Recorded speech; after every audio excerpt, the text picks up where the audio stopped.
uma vez, irmãos amados, por aqui estarem.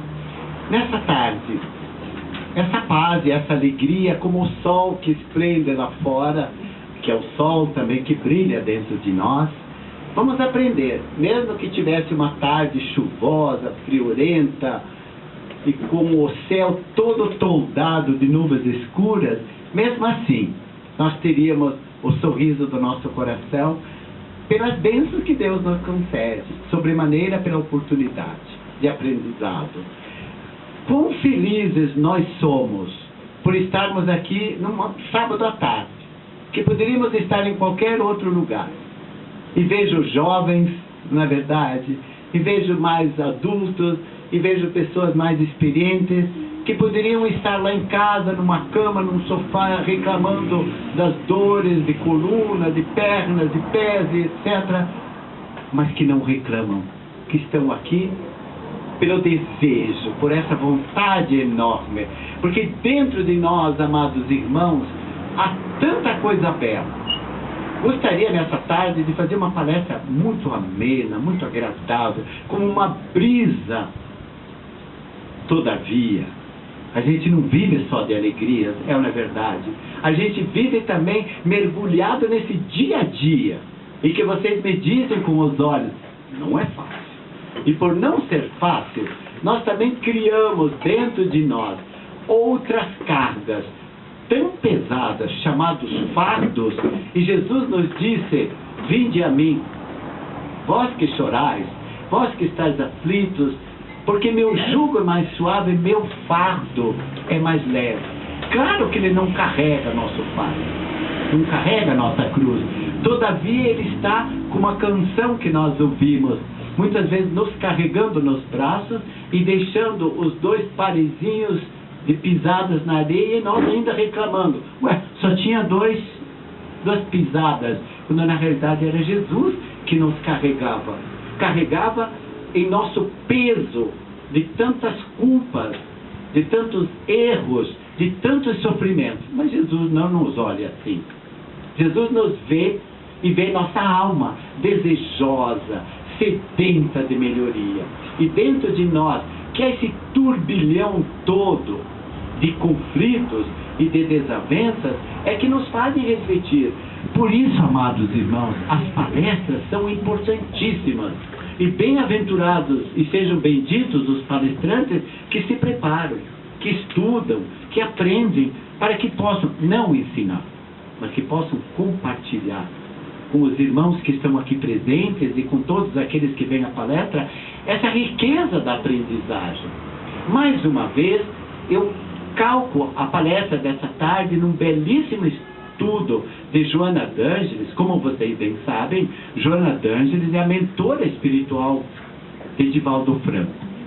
E Joana d'Ângeles, lá no plano espiritual, ficou 50 anos para nós, no plano material, se preparando para trazer para nós encarnados o que ela chamou de série psicológica, ou seja, de temas que tratem exatamente desse conflito que está dentro da alma.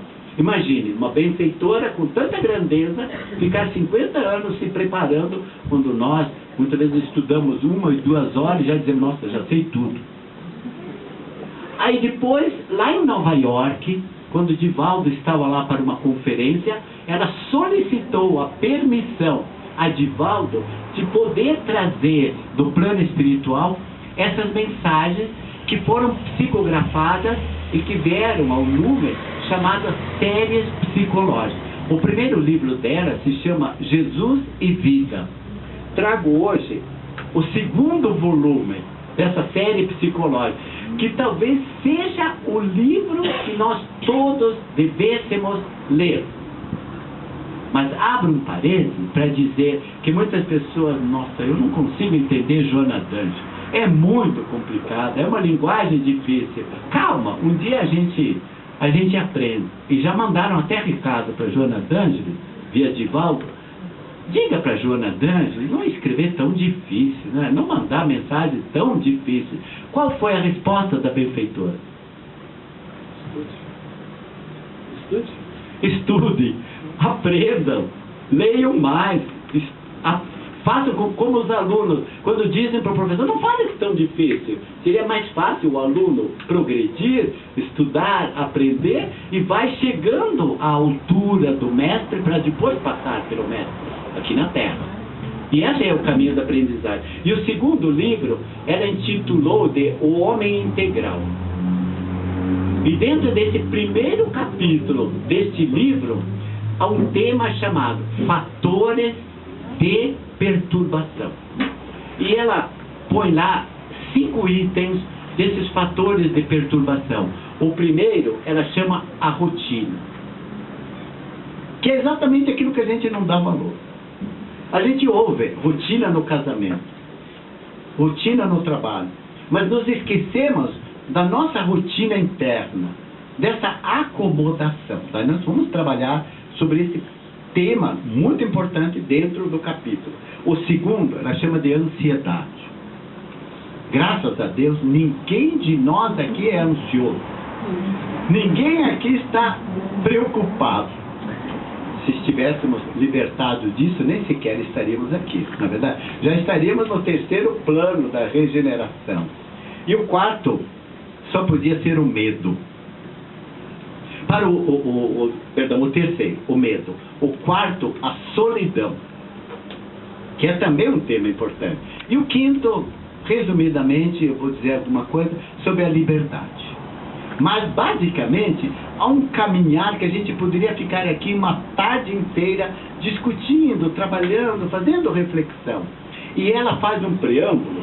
Eu fiz um resumo desse preâmbulo dela para dizer, e vou lembrar, um senador romano, um estudioso romano, chamado Cícero, lá na época, antes de Jesus, quando nos disse: as doenças do espírito são mais funestas, prejudiciais e mais numerosas que as doenças do corpo.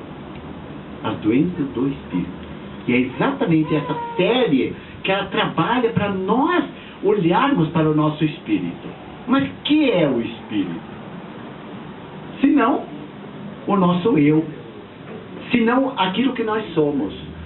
Lembre-se sempre, vocês sabem que agora vocês já não têm mais medo de espíritos, é na verdade.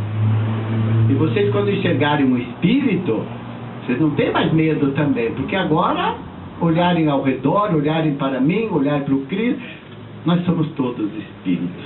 A única diferença é que estamos ainda na matéria, na carne, como se diz.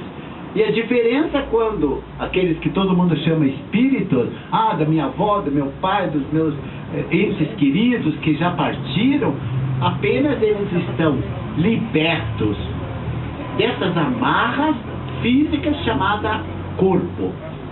Mas cabe aqui uma consideração também. Mas afinal de contas, o corpo, esse corpo físico, é tão ruim para nós? Pelo contrário. E você me diz: nossa, mas ele tem tantas dores, ele tem tantas doenças.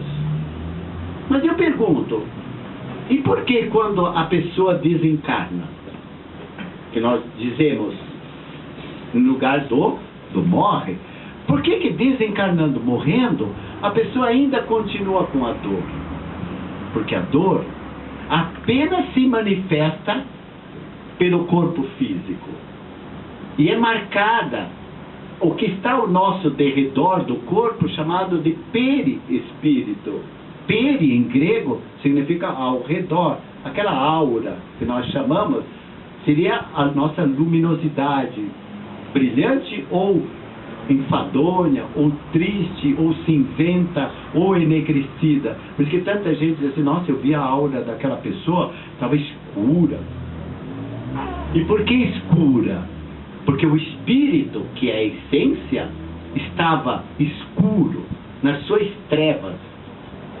É como se disséssemos, quando a pessoa está extremamente triste, mas triste de tão chateada, de tão brava, de tão assim amargurada, observem que não pode ter luz. A gente atrai o quê? Esse lado cinza, amargurado. Mas basta alguém dar uma palavra bonita, dar um bom dia com um sorriso, fazer com que você comece a se enxergar para devagarinho, aquele sol que está dentro de você, comece a brilhar, seus olhos se iluminam, seu rosto se modifica. Por isso que a gente diz, depois de um banho, parece que todo mundo está mais bonito. Lavou o físico, mas lave também sua alma.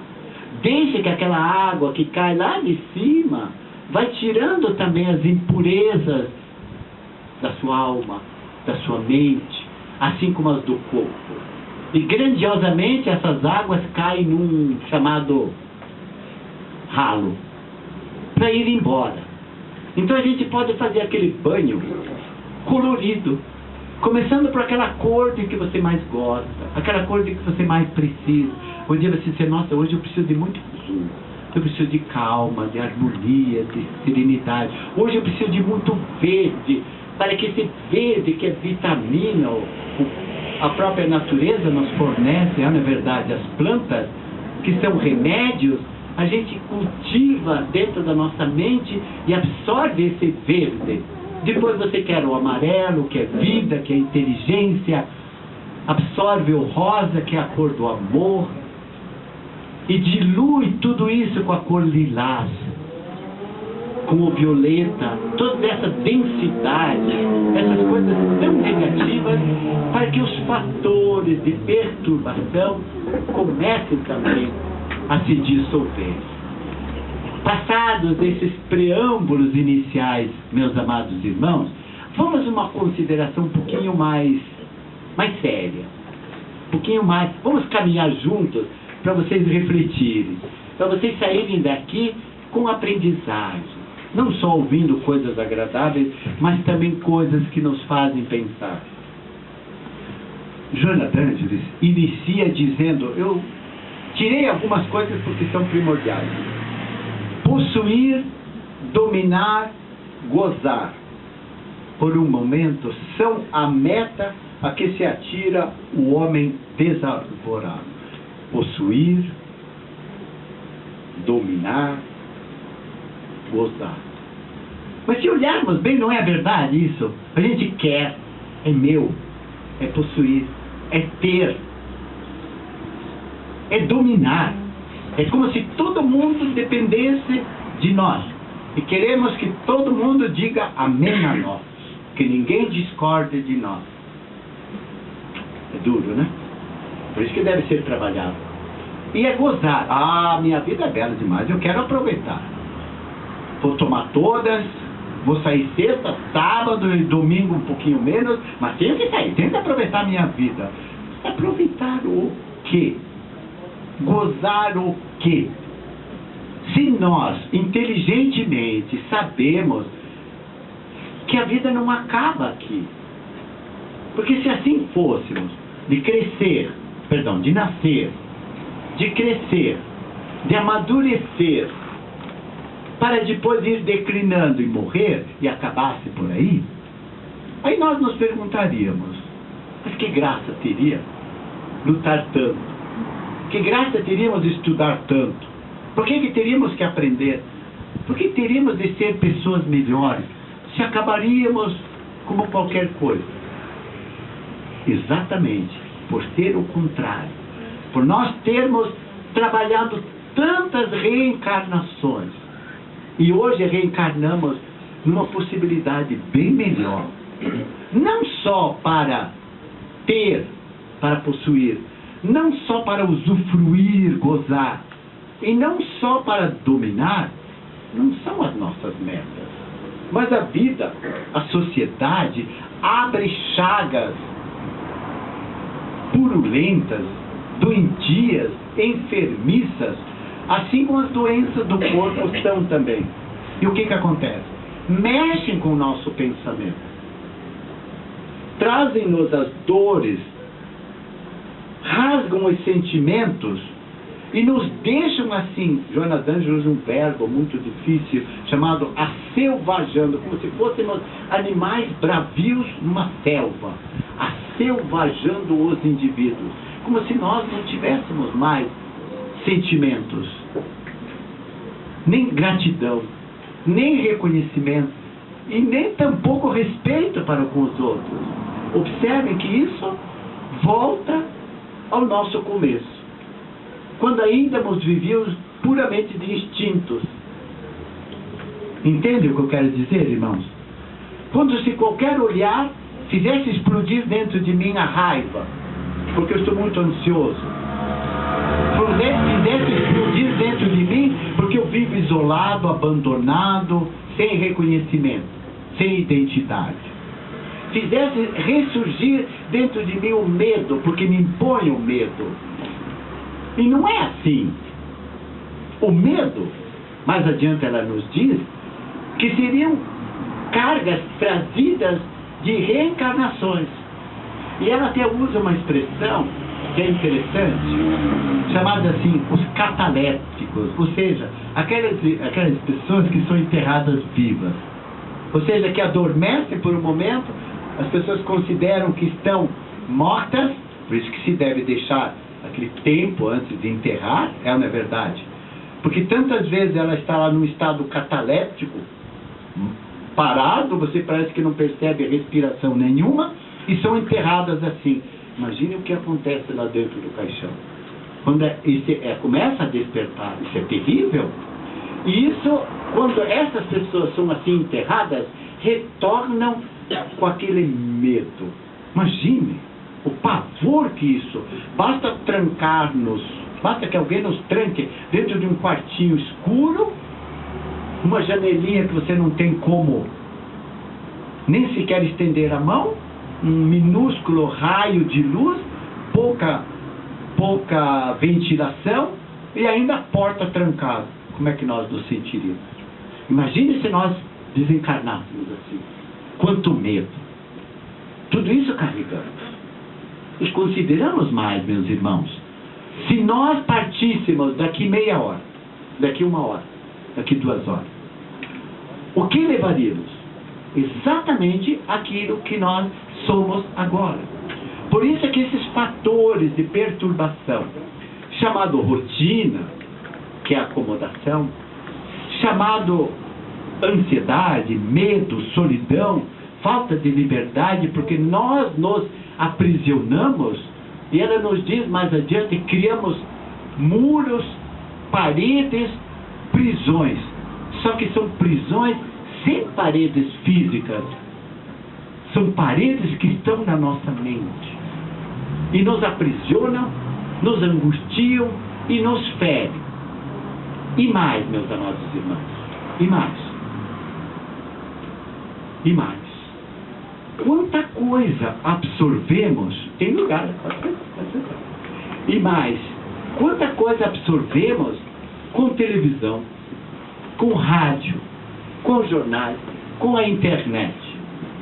Já repararam? Quanta coisa jogamos dentro da nossa mente, amados irmãos, e que precisamos dissolver. Não é deixar de lado, é dissolver. É como uma comparação muito simples. Tomássemos um copo d'água, como esse aqui, escondidamente colocássemos 2 colheres de açúcar ou 2 colheres de sal e mexêssemos. Depois trouxéssemos. O que tem nessa água? Açúcar ou sal? Vocês saberiam dizer? Quando que saberiam dizer? Provando. Só experimentando. E não é assim que muitas vezes a vida sucede. Nós colocamos dentro do nosso copinho chamado vida ingredientes tão ruins e sutis que são dissolvidos, chamado raiva, medo, ansiedades, angústias, violências, ódios, e colocamos lá dentro. Só que aquilo lá são dissolvidas. Da mesma maneira, quando colocamos amor, compaixão, piedade, bondade, magnanimidade, acolhimento, também se dissolvem, mas provando dessa vida, todos os dias, ao despertarmos, sabemos qual o sabor. Quando eu tomo, eu também sou capaz de sentir quando essa água foi fluidificada, quando foi imantada do meu coração com amor. Por isso que a gente recomenda pelo Evangelho, no lar, colocar um copo d'água para cada um. Antes de dormir, colocar um copo d'água à beira da cama. E rogar a Deus que essa água seja imantada, para que no dia seguinte, ou de madrugada, quando assim você o desejar, tomar, você também experimente o que foi dissolvido. Quer dizer, é provando desta água que nós sabemos o que foi nela colocado. Também Joana d'Angeli diz: há esperança para terríveis enfermidades. Quantas doenças, sem nomeá-las, que a medicina, os estudiosos, os cientistas se debruçam e descobrem o medicamento. Mas todos os dias também surgem novas doenças. Ou aquelas doenças, como nosso irmão, como eu, que já vivemos um pouquinho mais, que há tantos anos ouvimos e que até hoje não descobriram a cura. Porque continuam ainda como provacionais ao homem para que se encontre outras soluções. E as possibilidades são inúmeras. E ela diz: a perplexidade domina as paisagens humanas. Há uma psicosfera de temor asfixiante, enquanto emerge do íntimo do homem a indiferença pela ordem, pelos valores éticos, pela existência corporal. Não preciso nem comentar o que acontece no nosso país, o que acontece na nossa sociedade, o que acontece na nossa rua, o que acontece tantas vezes dentro do nosso lar, são verdadeiras perplexidades, que a nossa da nossa alma, esfera, tudo isso que nós chamamos de vida, seja asfixiante. Daí ela coloca alguns elementos para nós refletirmos. Desumaniza-se o indivíduo. E não é por falta de conhecimento. Os distúrbios de comportamento aumentam. Uma imediata e urgente reação emocional, cultural, religiosa, psicológica surge para que o homem volte a novamente sentir-se indivíduo, a sua identidade cósmica. Queridos, nós somos individualização, ou seja, somos princípio único, inteligente, como qualquer criatura humana. E hoje, vendo a internet, com gratidão, um professor de mestrado, doutor e pós-doutorado em inteligência artificial, trazendo uma reportagem que saiu no Estadão de São Paulo, que o médico fazendo experiências com o cachorro, porque quando faziam tomografias, ressonância com os animais, tinham que sedá-los para que os animais não sentissem aquele medo, aquela claustrofobia, como é emergir, quem já fez tomografia, ressonância, dentro daquele tubo.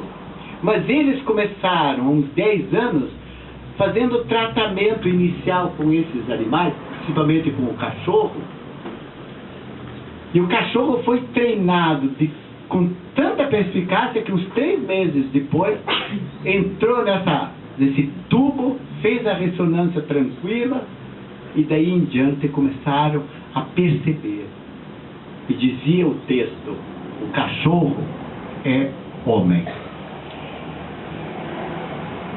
Claro que ainda não dessa forma, mas há uma inteligência, uma percepção. É mais uma vez o Espiritismo sendo comprovado pelas nossas caminhadas de reino mineral, de reino vegetal, de reino animal, para chegarmos ao hominal. Observem, 2000 e poucos anos pós o divisor de água Jesus, é que nós começamos, via medicina vindo a psicanálise, via os experimentos dos cientistas, a comprovar o quão a doutrina está certa, o quanto a codificação de Kardec trouxe de contribuição para a humanidade e para todos nós. E essa identidade de cada um, cada vez que pensamos, que falamos, projetamos para o cosmos, para o universo, aquilo que nós somos, aquilo que nós emitimos.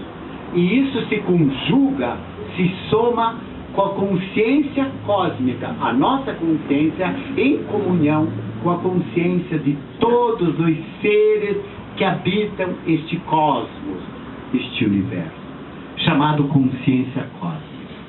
E isso se chama sair do mundo egoísta, do mundinho meu, para olhar o mundo cósmico. Aí nós nos perguntamos, qual a minha contribuição para o mundo, para o cosmos? Mas não é uma pergunta difícil. Até aquela criancinha que está lá atrás, no colo da mamãe, o espírito dela, emitindo já os primeiros raios, emite para o cosmos a essência dela. E aquilo que nós pensamos, falamos, fizermos, tudo isso está registrado. Daí a responsabilidade. Esses fatores que são nossos, mas quando nós os dissolvemos, quando nós melhorarmos, nós vamos colaborando também com o universo. Observaram? Essa é a pergunta. Quantas vezes, até um dia a filha da nossa irmã Graciana nos perguntou, vocês estavam aqui, de 6 aninhos, como posso fazer para diminuir o mal nas pessoas? Percebe uma pergunta de uma criança de 6 anos. Como posso fazer? O que devo fazer? A resposta é, eu me modificar, eu melhorar, para que essa minha identidade, que é cósmica, que é universal, também colabore. A minha melhoria é a melhoria do ambiente, de todos aqueles que comigo habitam. Obrigado. Agora vocês pararam. Agora vocês despertaram, não no físico, porque vocês estão prestando muita atenção, mas na consciência que está dentro de cada um. E o que é a consciência? Eu li de Joana, de tantos benfeitores espirituais, que a consciência é a voz da nossa alma. Linda essa frase. Se te perguntarem o que é a consciência, olha que definição linda. É a voz da minha alma. Alma enquanto estou na carne. Espírito quando eu desencarnar. Qual esse grau dessa minha voz, dessa minha alma que ressoa para a melhoria? Há uma frase que é consoladora. A grande noite que constringe é também o início da alvorada que surge. Vamos traduzir isso?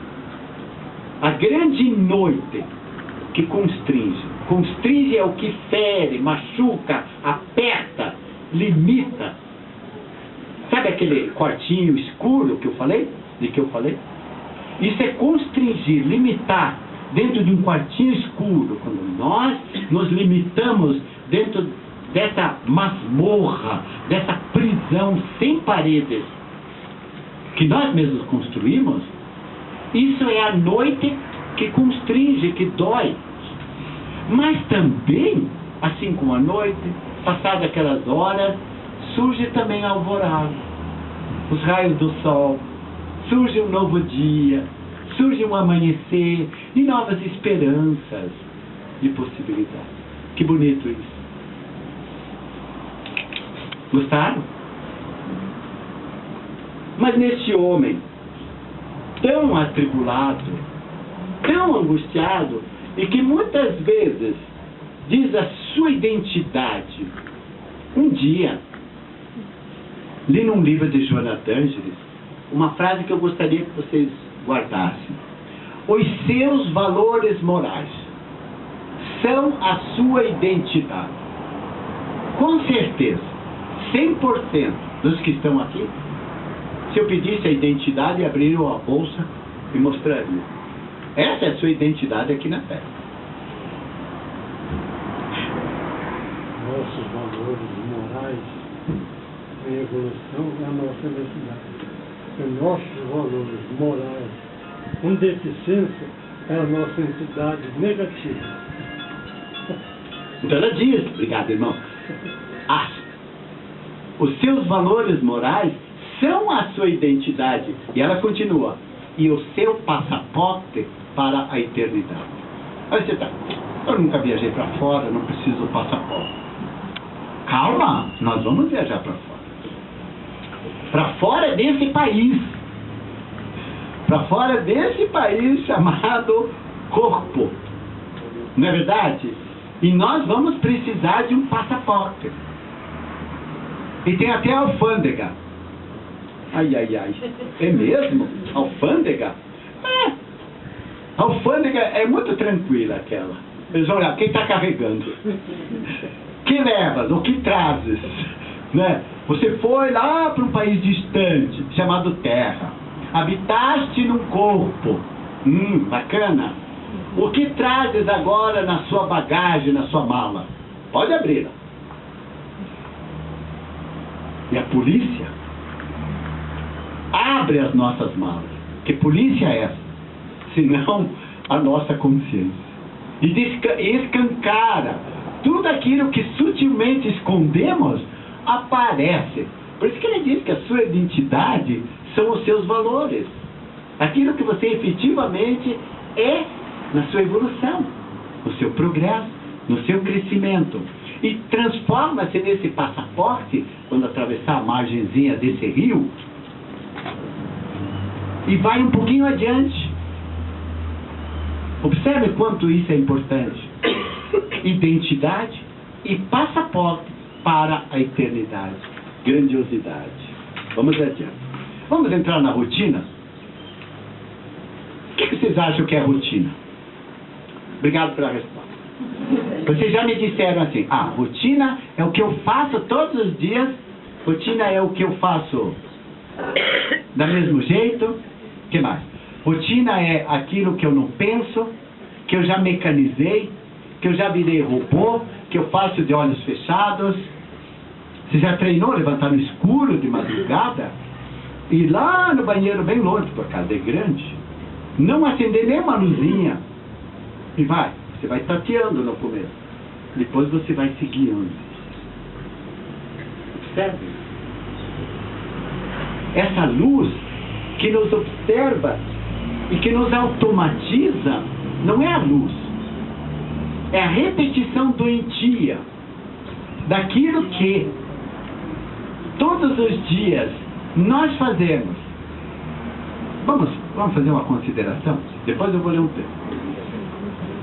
Você levanta do lado esquerdo ou do lado direito? Obrigado. Você vai responder. Só responda para você.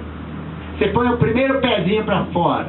O esquerdo ou o direito? Ai, coitado daqueles que levantam com o pé esquerdo.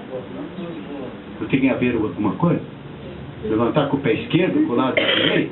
Ou você senta, já põe os dois. É melhor, dá mais segurança. Pouco importa. Mas você comece a se observar. Quando você for colocar uma meia, isso vale tanto para homem quanto para mulher. Você coloca primeiro no pé esquerdo ou primeiro no pé direito? Quando você abotou a sua camisa para homem e a sua chemise para mulher, é chique, né? Mulher usa chemise, que é a mesma coisa que camisa em francês. Você começa a botar daqui de baixo ou lá de cima? Observe.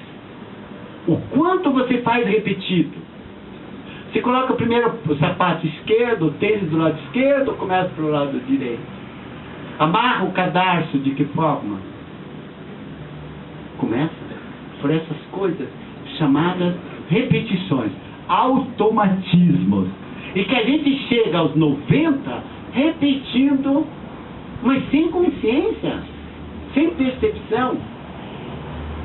Então ela diz, bem rápido, rotina é como a ferrugem na engrenagem da preciosa maquinaria que corrói e arrebenta. Não vou nem falar da ferrugem.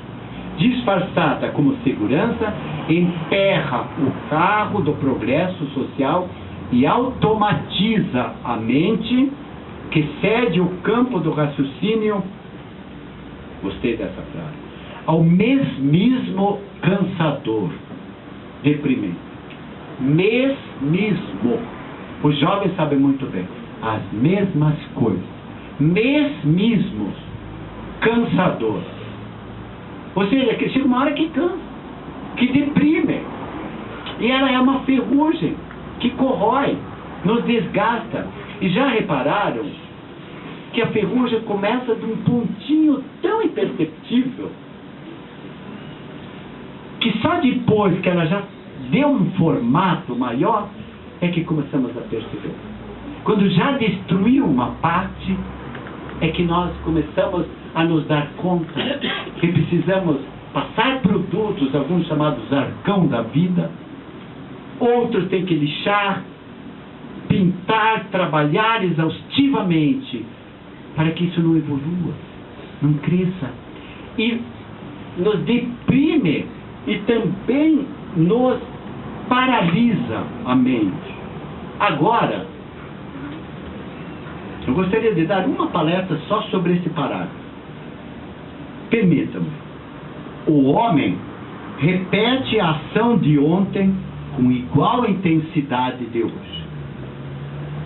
E já repararam que a gente já faz coisas de milênios atrás, de explosões, de raiva, de ódio, palavras ofensivas. Quando explodimos, damos aquele grito que machuca, que fere. Quando fazemos aquela cara de que condena, isso já fazíamos lá atrás. E continuamos a repetir o ontem de tantos milênios com igual intensidade hoje. Trabalha no mesmo labor, na mesma luta, e recompõe os idênticos passos. Já ouvi uma expressão que diz que curitibano pega o mesmo trajeto todos os dias e não muda. E aqueles que mudam são aqueles que inovam. Não, eu gosto dessa rua, então para chegar ao NAI eu só pego esta rua. E é o que nós fazemos todos os dias. Por isso é que nós possibilitamos o surgimento dessa doença alemã, não, só do nome, chamada Alzheimer. Porque a nossa mente repete, repete, repete, repete. Não fazemos palavras cruzadas, não trocamos a mão que escova os dentes para a mão esquerda ou vice-versa, nos penteamos igual, fazemos a mesmice que cansa. Por isso que nosso cérebro vai se paralisando. Corpo que não se mexe adoece. Cabeça, mente que não se agita também adoece. Isso é sério, meus irmãos. Eu gostaria que fosse uma piadinha de mau gosto. Mas tem gente que diz: eu detesto ler. Mas leia uma frase por dia, meu querido. Leia um parágrafo, um pedacinho. Leia em voz alta. Mas até a bula do remédio, leia em voz alta. Mas eu não entendo. Leia. Faça algumas vezes uma palavra cruzada para o seu cérebro. Quando o palestrante usa sinonímia, o que é isso? Ah, é outro significado que diz a mesma coisa. Quando usa antônimos, palavras contrárias, o seu cérebro já começou a trabalhar. Vamos adiante. Recompõe os idênticos passos. Mantenha as mesmas desinteressantes conversações. Vocês ouviram o que eu falei? Mantém as mesmas desinteressantes conversas. Reparem que há pessoas que falam a mesma coisa. É como se estivesse no elevador. Quente, né? Será que vai chover? Porque tem vergonha de dizer um bom dia, uma boa tarde. Tem vergonha de fazer algo diferente. As conversas são sempre as mesmas. Bom dia, tudo bem? Por favor, Sente-se. Um robô automatizado pela nossa consciência também automatizada. Vamos adiante. Retorna depois do trabalho. Vamos retornar? Retorna ao lar ou busca os repetidos espairecimento. Espairecer é descansar a cabeça. Vai pro barzinho, vai pro clube, vai para as baladas. Tô lendo aí, não tô inventando aqui. Vê televisão igual, tem que ser os mesmos programas. Aí se trocar o canal. Aí se lhe derem um controle. Lê o jornal do mesmo jeito. Ou revista. Faz o sexo do mesmo jeito. Fala de sexo igual. Com frenético receio da solidão. Igual. Beija igual. Diz eu te amo igual. Olha igual. Estou pegando pesado?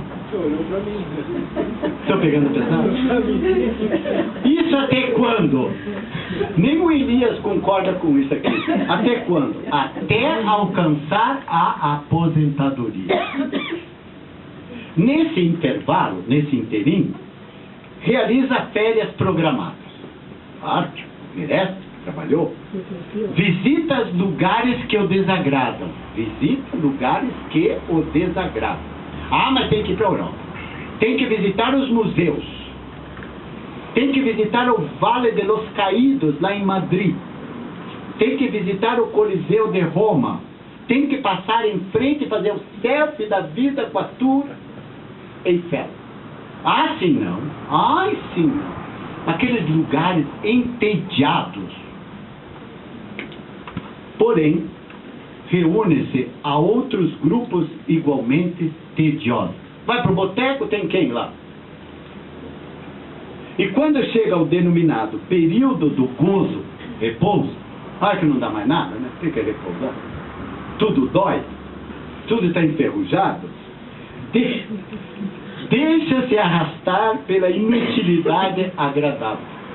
Mas, querido, está aqui. Inutilidade agradável. É como se a pessoa se sentisse bem por não fazer nada. Afinal de contas, eu trabalhei 80 anos. Que comecei desde os 4. Aí agora é inutilidade que não presta. Mas não está morto ainda. Vitimado por problemas cardíacos que resultam das pressões largamente sustentadas ou por neuroses que a monotonia cria em gente. Aí morre. Morre na vida. Morre para a vida. Deixa de viver porque quer gozar a vida. Por isso brigam nas praças, põem faixas contra o fim da aposentadoria. Pode ser o fim de uma etapa de trabalho. Mas o resto... E o Elias me ensinou que lá do outro lado não tem aposentadoria. Não há férias. Não só ele, como todo mundo sabe, que lá do outro lado do rio não há férias, meus queridos. E você vai trabalhar. 24 horas por dia. Aliás, não tem nem essa coisa bonita chamada relógio, porque não precisa. O tempo está na eternidade. E o celular? Mas era tão bacana. Aí você vai ter a grandiosidade do seu celular chamado pensamento. Pensou, comunicou-se. E o outro capta o seu pensamento.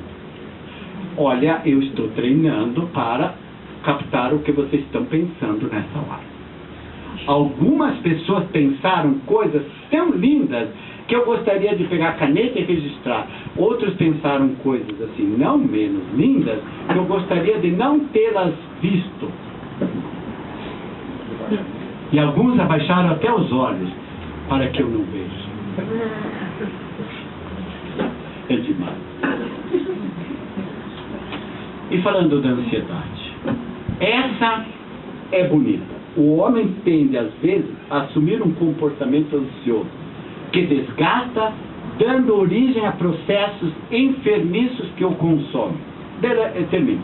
A ansiedade é uma das características mais habituais da conduta humana. Faz parte. Estou indo mais rápido aqui, porque tem uma coisa que eu quero mexer.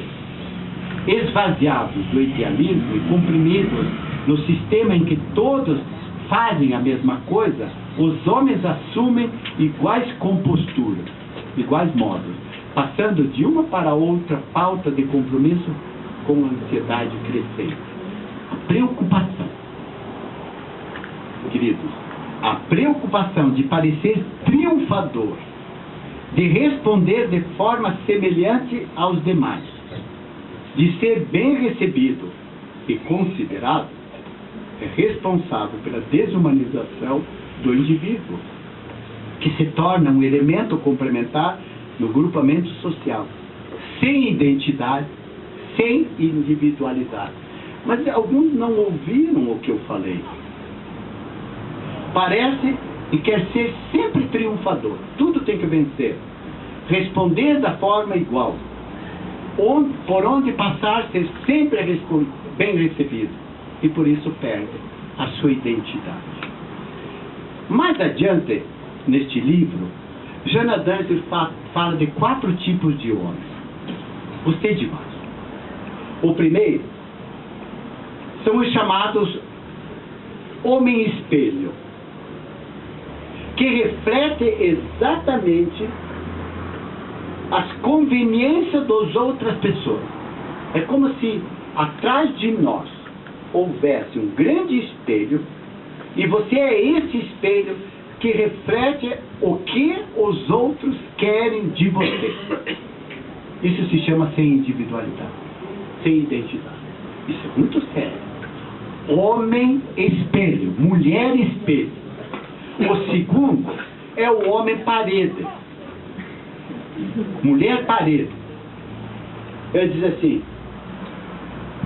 a reagir contra todas as vibrações que lhe são dirigidas antes de ser identificado, examinado. É uma parede. Tocou, esmurrou, não reage, mas marca. Homem parede. O terceiro é o homem ação. É o homem que começa a sair de si. É o homem que começa a agir. Eu já disse, o homem espelho, o homem parede, o homem ação, que faz, que sai da rotina, que sai da sua ansiedade, para chegar ao 4º tipo de homem, o homem ponta. Bonito isso, né? Para que serve uma ponta? Para unir extremos, para unir os lados, para conduzir, propiciar bom trânsito de um lado para o outro. Como você é? Que homem, mulher você é? Espelho que só faz o reflexo daquilo que os outros querem que você faça. É como se lhe dissessem: faça assim, vá para lá, vem para cá, não reaja, não diga nada, faça o que eu te peço. Observe que identidade você tem, porque é um espelho. Ou não reage como a parede, fica inerte, insensível. Isso é muito sério. Por isso que toda transformação que nós fizermos vai nos propiciar condições de sairmos o que nos anos 60, nos anos 70 e até nos anos 80 chamavam de homem de ferro. Homem que é insensível, homem que não chora, homem que não reage. É o homem parede. E não é assim.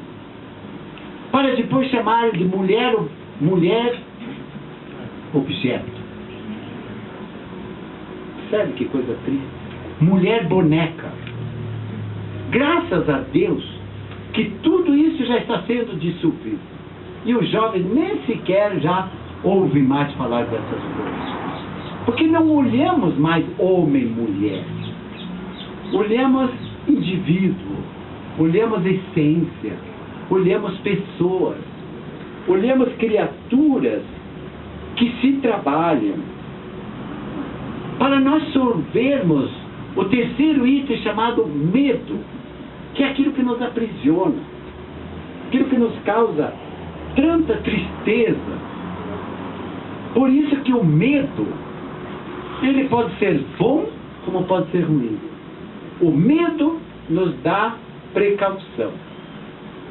O medo nos previne de muitas coisas, mas ao mesmo tempo nos enclausura numa prisão interna que não tem parede, porque as paredes são nossas.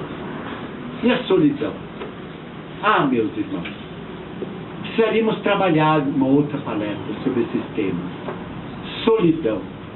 Quantas pessoas que estão rodeadas de indivíduos e, no entanto, lá por dentro estão sós. Mas não se amargurem. Já repararam que quando a gente nasce, nós viemos sozinhos, mesmo que tenha cheio de gente ao nosso redor, e nós desencarnamos também sozinhos. Então essa solidão tem um lado bom, que Jesus chamou o deserto que ele buscou, para ele se encontrar, para ele se mergulhar, para ele não se sentir deprimido, doente, vitimizado, mas para ele crescer, para ele progredir, para ele ser uma outra pessoa, efetivamente. Duas palavras sobre essa necessidade. O homem, decorrente dessa solidão, vive angustiado e necessitado. Não só os jovens. Entrem num consultório e fiquem paradinhos olhando as pessoas. Quase 100% com o celular na mão.